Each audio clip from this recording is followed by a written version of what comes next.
30-35% जो है वो इन्फ्लेशन बढ़ चुका है और ख़ास तौर पे ये जो कोविड के अरसे के बाद ब्रेक्ज़िट के बाद से मैं उन लोगों को भी जानता हूँ जो 35-40 साल से यहाँ पर हैं, लेकिन ठीक वो है। मुसलसल हर साल ये कहते हैं कि ये साल हमारा यहाँ पे यूके में आखिरी साल है। फ़हीम भाई ऐसा ही होता है कि जो लोग वहाँ होते हैं वो चाह रहे होते हैं कि यहाँ पे आ जाएँ और जो यहाँ हाँ। पहुँच जाता है वो आने के पहले दिन से ही प्लानिंग करनी शुरू कर देता है कि मैं वापस कब जाऊँगा, कैसे जाऊँगा? अच्छा, अगर मैं आपसे पूछूँ 9 साल बाद आपको अपना ये फैसला ठीक लगता है? अच्छा।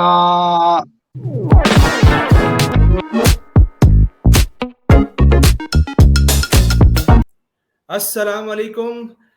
जैसे मैंने पहले कहा था कि मैं वक़्तन-फ़वक़्तन आपके सामने पेश होता रहूँगा। तो आज हमारे साथ अहमद शाहीन हैं। अहमद भाई का बुनियादी ताल्लुक लाहौर से है, मगर 2014 से लंदन में हैं और इस वक़्त चैनल उर्दू में बतौर प्रोड्यूसर काम कर रहे हैं।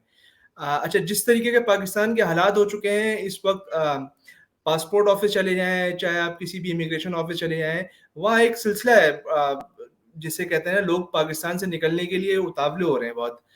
तो हमने सोचा कि ठीक है, वो अपनी कोशिशें कर रहे हैं, तो हम ज़रा अहमद भाई से राब्ता करते हैं और अहमद भाई से पूछते हैं कि यार अब आपको 9 साल हो चुके हैं, तो लंदन की ज़िंदगी कैसी है, क्या है? बाहर से तो हर चीज़ सुहानी लग रही होती है, लेकिन अंदर के हालात क्या हैं? तो अहमद भाई, कैसे हैं आप, ठीक हैं? जी, वालेकुम सलाम फ़हीम भाई, बिल्कुल खैरियत से और उम्मीद है कि आप भी बिल्कुल ठीक-ठाक होंगे। जिस तरह पाकिस्तानी लंदन आने के लिए उतावले हो रहे हैं, आपको पाकिस्तान आने की कोई जल्दी तो नहीं है? अच्छा नहीं फ़हीम भाई ऐसा ही होता है कि जो लोग वहाँ होते हैं वो चाह रहे होते हैं कि यहाँ पे आ जाएँ और जो यहाँ हाँ। पहुँच जाता है वो आने के पहले दिन से ही प्लानिंग करनी शुरू कर देता है कि मैं वापस कब जाऊँगा, कैसे जाऊँगा और ज़रूर जाऊँगा। तो हर साल तकरीबन चक्कर तो लगता है पाकिस्तान और मुझे तो अभी 9 साल हुए हैं, मैं उन लोगों को भी जानता हूँ जो 35-40 साल से यहाँ पर हैं, लेकिन ठीक वो है। मुसलसल हर साल ये कहते हैं कि ये साल हमारा यहाँ पे यूके में आखिरी साल है और ठीक अब है। हमने परमानेंटली शिफ्ट हो जाना है पाकिस्तान। लेकिन बहरहाल फिर हम देखते हैं कि क्यों वो नहीं जाते फिर? अच्छा वहीं भी बहुत सारी वजूहात हाँ। हैं यकीनी तौर पे चूँकि आपका एक लाइफ़स्टाइल यहाँ के मुताबिक ढल गया होता है और जो 30 दिन 35 दिन आप पाकिस्तान भी जाते हैं, वो आखिरी दिन में इंसान वेट कर रहा होता है कि भई अब मेरी फ्लाइट का टाइम कब है और मुझे वापस लंदन जाना है, यूके जाना है, जिस शहर से भी मैं हूँ। चूँकि जिस जगह पर भी आप कुछ अरसा रह लेते हैं, यकीनी तौर पे आप खुद को उसके मुताबिक ढाल लेते हैं, आपका यानी लाइफ़स्टाइल हम उसके ये कह सकते हैं कि आपकी फाइनेंशियल बेनिफिट से वो अपनी जगह हैं होंगे, लेकिन जो आपका एक लाइफ़स्टाइल है, आप जिस माहौल में आपने कुछ अरसे गुज़ार लिया, उसकी आपको आदत हो जाती है एक तरीके से। यकीनन लाइफ़स्टाइल ज़्यादा मेरा ख़्याल है इम्पोर्टेंट है। जो इकोनॉमिक पर्सपेक्टिव्स हैं इसके यकीनन वो भी हैं। लेकिन वो कुछ अरसे बाद मेरा ख़्याल है इंसान के लिए वो शायद बहुत ज़्यादा अहम नहीं रहते। और बाज़ औक़ात ऐसे भी होता है कि आपकी लाइफ़ इस तरह से डेवलप हो रही होती है कि इनकम आ भी रही होती है और उसी तरह से फिर वो वापस जा भी रही जी। होती है। तो शायद फिर वो आपको अगरचे बहुत सारे लोग आप भी जानते हैं उन अफ़राद को, हम भी जानते हैं, हमारे इर्द-गिर्द ही होते हैं कि वो इन्हीं पैसों से यहाँ पे तो रह रहे होते हैं लेकिन पाकिस्तान में कम से कम एक घर वो बना के रखते हैं। जाएँ, ना जाएँ, उन्होंने शिफ्ट होना हो, ना होना हो लेकिन वो अपने एसेट्स जो हैं वो पाकिस्तान में भी बना लेते हैं साथ-साथ ही। लेकिन मेरा ख़्याल है ज़्यादातर यहाँ पे जो लोग रह गए, वो इसी वजह से यहाँ की फैसिलिटीज़ की वजह से बच्चे चूँकि उनके यहाँ पे फिर पैदा हुए, उन बच्चों का एक अपनी ज़िंदगी होती है, जिस तरह से हुँ। वो शुरू से यहाँ पे रह रहे होते हैं, उन चीज़ों को लेके चल रहे होते हैं, तो फिर इस वजह से शायद वापस जाके मुस्तकिल तौर पे रहना मुश्किल हो जाता है। अच्छा, अगर मैं आपसे पूछूँ 9 साल बाद आपको अपना ये फैसला ठीक लगता है? अच्छा, इसके भी वै हर वैसे हर ही कोई ये मैंडेटरी नहीं है जवाब देना, वैसे ही आप अच्छा पास भी नहीं, कर सकते बिल्कुल मैंने मैंने यहाँ पे आके जो अचीवमेंट्स किए हैं अगर मैं उसको देखूँ, तो यकीनी तौर पे मैं समझता हूँ कि ये एक दुरुस्त फैसला था, अच्छे वक़्त पे हो गया। पाकिस्तान में मैं जिस फ़ील्ड में था और शुरू में मैं मीडिया में ही था, स्टडीज़ भी मैंने मीडिया की, वहाँ से मैंने स्विच की अपनी फ़ील्ड डेवलपमेंट सेक्टर में और इसी वजह से मुझे इंटरेस्ट पैदा हुआ था यहाँ आने का। फिर यहाँ आके मैंने डेवलपमेंट स्टडीज़ में ही मास्टर्स किया, लेकिन उसके फ़ौरन बाद जो मुझे जॉब ऑफ़र हुई वो फिर मीडिया में थी। और वो जो चूँकि ये चैनल उस वक़्त अभी एस्टेब्लिश हो रहा था और मैं शुरू में इसको मैंने जॉइन कर लिया और अभी तक मैं इसका हिस्सा हूँ, तकरीबन 8 साल मुझे हो गए। तो इस वज़ह से मैं समझता हूँ जिस स्टेज पे मैं पहुँचा, जितना कुछ मैंने लर्न किया, इस सोसाइटी से लिया, तो यकीनन मेरे ख़्याल में ये पर्सनली मेरे लिए एक अच्छा फ़ैसला था। नहीं, नहीं, ज़बरदस्त, और हम दुआ करते हैं कि आप ऐसे ही रहें। चलें, अब जो असल हमारा मुद्दा है वो ये कि इस वक़्त पाकिस्तान के हालात बहुत कोई अच्छे तो नहीं है, ज़ाहिर है, और हर आदमी की कोशिश है कि किसी तरीके से इस सूरत-हाल से निकला जाए। अच्छा, हुँ, मुख्तलिफ लोग मुख्तलिफ ममालिक की तरफ कोशिश कर रहे हैं, रुजू कर रहे हैं। हम स्पेसिफिक हो जाएँ यूके, या लंदन स्पेसिफिक हो जाएँ, यूके बेहतर रहेगा। हुँ। क्या मशवरा है? लोगों को इस वक़्त वहाँ गुंजाइश है कि लोग आएँ और अच्छी ज़िंदगी गुज़ार सकें? अच्छा फ़हीम, जब हम लोग भी यहाँ पे आ रहे थे, यानी कि मैं आ रहा था और मैं जब लोगों से मशवरे करता था, तो यही कहते हैं भई हालात बहुत टाइट हैं। जी, जी। उससे जब यहाँ पे आके आने वालों से मिले जो हमसे 10-10 साल पहले आए थे, उनसे पूछते थे, वो कहते थे हम भी जब आना था हमने तो यही पता चलता था जी हालात हालात बहुत टाइट है। और उनसे पहले वाले अगरचे वो शायद कुछ ठीक रह गए, क्योंकि उस वक़्त यहाँ पे बहुत आसान था आना, आपके इतने ज़्यादा पैसे नहीं लगते थे, इनको एक लेबर फ़ोर्स को जो शुरू में अफ़राद आए थे आप भी जानते हैं, वो एज़ अ लेबर आए थे। अगर आप 2 नस्लें पहले चले जाएँ, उन्होंने आके यहाँ पे कारखानों में काम किया, फैक्ट्रीज़ में काम किया, बिल्कुल ऐसे ही है। मुख्तलिफ जगहों पे काम किया। अच्छा, और अब जब आने वाले मेरे से पूछते हैं तो मेरा भी एक फ़ौरी जवाब तो ये होता है कि यार हालात बहुत टाइट है यहाँ पे। लेकिन बहरहाल ये चीज़ें बहुत सारी डिपेंड आपके आपके आने के आप किस रास्ते से आ रहे हैं, किस तरह से आ रहे हैं, आपका मोटिव क्या है। मैं जब आया था मेरे ज़हन में नहीं था कि मैं यहीं पे रह जाऊँगा, चूँकि 1 साल का मास्टर्स था और मेरा ख़्याल ये था कि अगर वो मास्टर ही हो जाए, अब मैं उर्दू मीडियम से पढ़ा हुआ था सारी अरसा, हुँ, तो हुँ। मैं कहा यूके की यूनिवर्सिटी से जाके मास्टर्स कैसे होगा? उसको तो अगर दूसरे लोग 24 घंटे पढ़ते हैं दिन में, तो मुझे शायद 48 घंटे पढ़ना पड़ेगा। जी, बिल्कुल, तो बिल्कुल। मेरा यही मोटिव था कि बस मास्टर्स कर लूँ फिर वापस आ जाऊँ। बहरहाल मास्टर्स भी अल्हम्दुलिल्लाह हो गया और उसके बाद यहाँ पे मैं सर्वाइव भी कर गया और अब अल्हम्दुलिल्लाह यहाँ पे सेटल हूँ। तो इस वजह से हर फ़र्द के ऊपर भी डिपेंड करता है कि वो किस मोटिव से आना चाह रहा है, किस तरह से आना चाह रहा है। हालात चलिए हम इस यकीनन पर अगर आते हैं। यूके जी। आने के कितने रास्ते हैं? किन-किन तरीकों से आ सकता है? 3 अगर आसान और बेहतरीन तरीके बता सकें आप तो बताइए? अच्छा, सबसे बेहतर तो ये है ना फ़हीम भाई कि को अगर आपको कहीं से जॉब ऑफ़र हो गई है और वो आपको स्पॉन्सर कर रही है कंपनी, सबसे बेस्ट, सबसे क्विक, सबसे अच्छा, सबसे रिस्पेक्टेबल, एक ये है। सही है। दूसरा, आप एज़ अ स्टूडेंट आएँ, स्टूडेंट आने के बाद चूँकि आपने अगर अंडरग्रेड किया, आप उसके बाद मास्टर्स कर सकते हैं। अंडरग्रेड 3 साल का है, मास्टर्स 1 साल का है। मास्टर्स के बाद अभी हालिया दिनों में जो स्कीम लॉन्च है पिछले 2 साल से, इससे पहले भी थी, कुछ अरसे बाद वो बंद कर देते हैं। फिर कुछ अरसे बाद जारी कर देते हैं, आपको पोस्ट स्टडी वर्क वीज़ा मिलता है 2 साल के लिए। आप उन 2 हुँ, सालों में यहाँ पे रह के कुछ भी काम कर सकते हैं, कहीं पे भी जॉब कर सकते हैं, चाहे वो आपकी फ़ील्ड से रेलेवेंट है या नहीं है। और उस दौरान में आप यकीनन जब आप 2 साल यहाँ पे होते हैं, तो आसान हो जाता है कि आप अपने लिए वीज़ा स्पॉन्सरशिप तलाश कर सकें।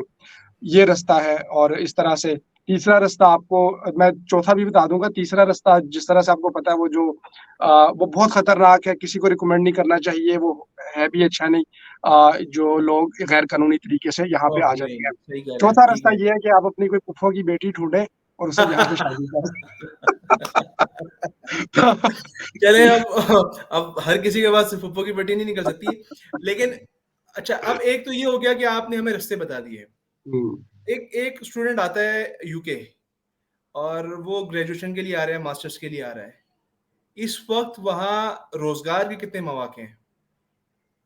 अच्छा फ़हीम, जो स्टूडेंट्स क्योंकि ज़्यादातर तादाद में स्टूडेंट्स ही आ रहे हैं और अगर हम जो ऑफ़िशियल डाटा भी देखें सिर्फ़ पाकिस्तान का नहीं, अभी इसी साल कुछ अर्सा पहले यूके गवर्नमेंट ने भी इमिग्रेशन के हवाले से डाटा शाया किया जिसके मुताबिक कई गुना जो है वो इमिग्रेशन बढ़ चुकी है और उसमें सबसे बड़ी तादाद स्टूडेंट्स की ही थी। इंडिया से बेशुमार स्टूडेंट, पाकिस्तान से ज़्यादा स्टूडेंट्स इंडिया से आ रहे हैं, नाइजीरिया से, दीगर कुछ ऐसे ममालिक हैं जहाँ से बहुत बड़ी तादाद में स्टूडेंट्स यहाँ पर आए हैं। जॉब्स मिल जाती हैं अगर आप काम करना चाहते हैं, सबसे बड़ी अपॉर्च्युनिटीज़ तो आपकी अपनी यूनिवर्सिटीज़ में ही होती हैं। अगर चूँकि जो बड़ी यूनिवर्सिटीज़ हैं ख़ास तौर पे उनके अंदर पूरे-पूरे रेस्टोरेंट्स होते हैं, उनकी लाइब्रेरीज़, उसकी जो यूनिवर्सिटी में कुछ स्टाफ के तौर पे भी आपको बाज़ू का जगह मिल जाती है। फिर स्टूडेंट अकोमोडेशन के हवाले से कुछ जॉब्स निकलती हैं। आस-पास जहाँ पे स्टूडेंट रह रहे होते हैं, यकीनन वहाँ पे कम्युनिटी डेवलप हो जाती है। तो जितने रेस्टोरेंट्स हैं, जितने इस तरह की जॉब तो आपको मिल जाती है और अपनी रेगुलर पढ़ाई के साथ तो आप इसी तरह की जॉब कर सकते हैं। बुनियादी जो मसला है ख़ास तौर पे स्टूडेंट्स के हवाले से जिस वज़ह से आज मैं समझता हूँ कि हालात पहले से मुख्तलिफ़ भी हैं और थोड़े-से जो है वो सख्त भी हैं। वो ये कि बहुत बड़ी तादाद में स्टूडेंट्स यहाँ पर इस तरह से आ रहे थे, वो कहते थे कि जी और ये ठीक था चूँकि लीगल है इसमें कोई मसला भी नहीं है कि अगर जो शादीशुदा स्टूडेंट्स हैं कि अगर वाइफ़ का एडमिशन हो गया किसी डिग्री में और इजाज़त है यहाँ पे अपने साथ डिपेंडेंट को लाने की, तो वो अपने शौहर को यहाँ पे ला सकती हैं और शौहर को हुँ, फुल टाइम काम अलाउ होता है, यानी कि 40 आवर्स पर वीक। तो वो ठीक है। यकीनी तौर पे अगर बेगम साहिबा पढ़ रही हैं, तो शौहर साहब जो हैं, वो घर के कामों के अलावा बाहर भी काम कर सकते हैं, पैसे कमा भी सकते हैं और उससे आपकी फ़ीस भी निकल सकती है, सब कुछ पूरा हो सकता है। लेकिन अब ये जो जनवरी आएगा, इससे डिपेंडेंट को साथ लाना मना कर दिया गया है। ओहो! तो अच्छा। ये एक हाँ, ये और ये अभी रिसेंट दिनों में ही ये जो पूरी डेवलपमेंट हुई है, इसके ऊपर बहुत सारी तनकीद भी हो रही है। लेकिन वजह ये बताई जा रही है चूँकि इमिग्रेंट्स बहुत बड़ी तादाद में आ गए हैं, इस वजह से हालाँकि पाबंदी तो लगनी चाहिए थी, जो गैर कानूनी तरीके से आ रहे हैं, उनकी तादाद यकीनन वो भी बढ़ रही है, जो आपको पता है यहाँ से इंग्लिश चैनल अबूर करते हैं कश्तियों के ज़रिए से यहाँ पे आ जाते हैं और फिर उनको यूके गवर्नमेंट को उनको कैटर करना पड़ता है, उनकी देखभाल करनी पड़ती है। बहरहाल ये जो एक बड़ा लोगों के लिए यहाँ पे आने के लिए एक जो चार्म था, वो ये था कि वो चूँकि अगर आप अपने साथ डिपेंडेंट को और अगर आप एज़ अ शौहर का भी एडमिशन हुआ है, तो चूँकि वो चाहता था उसकी बेगम साहिबा उनके साथ रहें, तो उनको साथ ले आते थे। लेकिन जनवरी से ये रास्ता जो है वो बंद कर दिया जाएगा, तो इस वजह से बहुत बड़ी तादाद में आप अगर इस हवाले से प्लानिंग कर रहे हैं, तो अब आपके लिए ये चीज़ें मुश्किल होंगी। उसके अलावा वही चीज़ें हैं कि अभी ये जो इस वीक की डेवलपमेंट है कि वज़ीर-ए-आज़म साहब ने आपके इल्म में होगा बहुत अरसे से यहाँ पे स्ट्राइक्स चल रही थी तनख्वाहों में इज़ाफ़े में पब्लिक जी। सेक्टर और जी, जी, गवर्नमेंट जी। नहीं मान रही थी। अब उसने इस वीक ये फैसला तो कर लिया कि ठीक है हम 5 टू 7% मुख्तलिफ शोबों की बढ़ाएँगे। लेकिन रेज़ साथ ही करेंगे। वज़ीर-ए-आज़म से जब पूछा गया कि ये आप पैसे लेके कहाँ से आएँगे इतनी बड़ी तादाद में? तो उन्होंने कहा कि यहाँ पर जो इतनी बड़ी तादाद में बाहर से लोग आ रहे हैं, हम उनकी वीज़ा फ़ीसेस बढ़ाएँगे और दूसरे नंबर पर वो जो हेल्थ सरचार्ज पे करते हैं, हम उसमें बहुत ज़्यादा इज़ाफ़ा करेंगे। वो ओहो! ऑलरेडी कोई कम नहीं है, 1 साल का गालबन आपको 600 पाउंड मुझे आखिरी टाइम तक का यही याद है 600 पाउंड पे करना पड़ता था। जो ब्रिटिश शहरी नहीं है, वो वीज़ा लेते हैं यहाँ पे एज़ अ स्टूडेंट हैं या इवन आप जॉब पे भी हैं, आप ब्रिटिश शहरी नहीं हैं, तो आपको पर ईयर हेल्थ सरचार्ज पे करना पड़ता था। तो अब उसमें मेरे ख़्याल में शायद उसको वो डबल कर देंगे। अगरचे इसमें फ़िगर्स आए नहीं, लेकिन वज़ीर-ए-आज़म ने खुद कहा है कि हम सिग्निफिकेंट इसको बढ़ाएँगे। तो ये चीज़ें हैं जिसकी वजह से फ़हीम भई जो चीज़ें मुझे अब बाहर से अगर कोई एज़ अ स्टूडेंट आ रहा है तो उसको ज़्यादा चैलेंजेस फेस करना पड़ेंगे। अच्छा, ये फ़ैसला क्यों किया गया कि डिपेंडेंट को नहीं लाया जाए? क्या बहुत ज़्यादा रश होने की वजह से या कोई और भी बात हो सकती है? अच्छा फ़हीम रश तो उस तरह से कहा जहाँ पे करोड़ों लोग हों वहाँ पे कुछ और भी आ जाए तो क्या होता है। हुँ, लेकिन जो गवर्नमेंट का ग़ालिबन ख़्याल यही है कि जो फैसिलिटीज़ यूज़ कर रहे होते हैं, तो वो फिर जो यहाँ के अपने शहरी हैं उनके लिए चूँकि एनएचएस है। अब बेशक आप एनएचएस को पे कर रहे हैं लेकिन इतना तो पे नहीं कर रहे कि उससे उसके तमाम जो मामलात हैं वो चलाए जा सकें। वो गवर्नमेंट को उसके बारे में फंडिंग करनी पड़ती है। तो एनएचएस ऑलरेडी आपको पता होगा जो नेशनल हेल्थ सर्विस है यहाँ की, कोविड के बाद से उसके ऊपर बहुत ज़्यादा बर्डन है। फिर अगर बहुत बड़ी तादाद में लोग होंगे तो अभी वेटिंग लिस्ट जो है मैं अपनी बात बताऊँ मुझे सिर्फ़ गले की खराबी की वज़ह से, बुखार की वज़ह से जब टाइम लेना था, तो तकरीबन 2 हफ़्ते बाद का मिला एक नॉर्मल ओहो! विज़िट के लिए। जी, जी, जी, जी। तो इसी तरह से जो बड़े ऑपरेशंस हैं, मेजर ऑपरेशंस हैं, फिर कैंसर पेशेंट की जो केयर है, वो बहुत ज़्यादा डिस्टर्ब है यहाँ पर। एनएचएस हम अपने सरकारी अस्पताल को वैसे ही रोते हैं यार।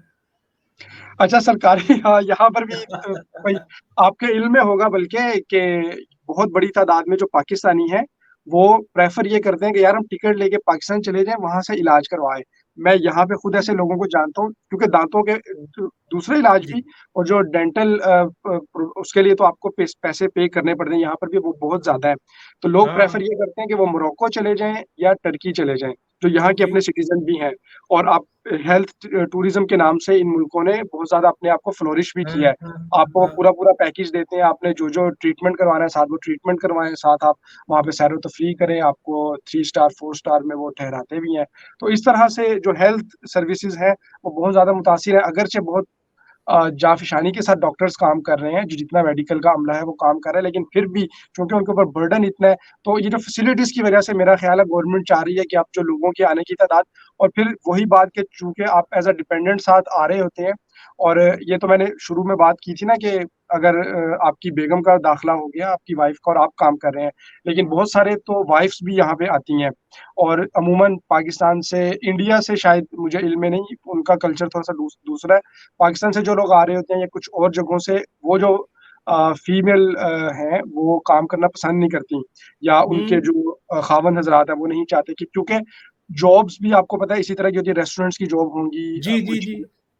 सुपर स्टोर्स की जॉब होंगी, तो इस वजह से शायद वो प्रेफर नहीं भी करते। तो इस वजह से भी चूँकि वो एक बहुत बड़ी तादाद में जो यहाँ पे आबादी आ रही है, वो जब वर्कफ़ोर्स में नहीं जाएगी, तो इस वजह से भी कहीं न कहीं जो बर्डन फ़ील होगा। यकीनी तौर पे। ठीक है। अच्छा, ये सारी बातें तो हो गई, अब एक एक है, ज़ाहिर है जब आप आ गए हैं, चले हमने तमाम तर कोशिश के बावजूद अगर रोकने लोगों को समझा भी दिया, लेकिन तब भी कुछ लोग आ गए। अब दुरुस्त। लिविंग कॉस्ट आती है। अब मैं गुज़िश्ता दिनों देख रहा था, वो सादिक खान जो मेयर हैं, वो हुँ। काफ़ी तिलमिला रहे थे जी, जो रेंट है वहाँ बहुत ज़्यादा बढ़ चुका है।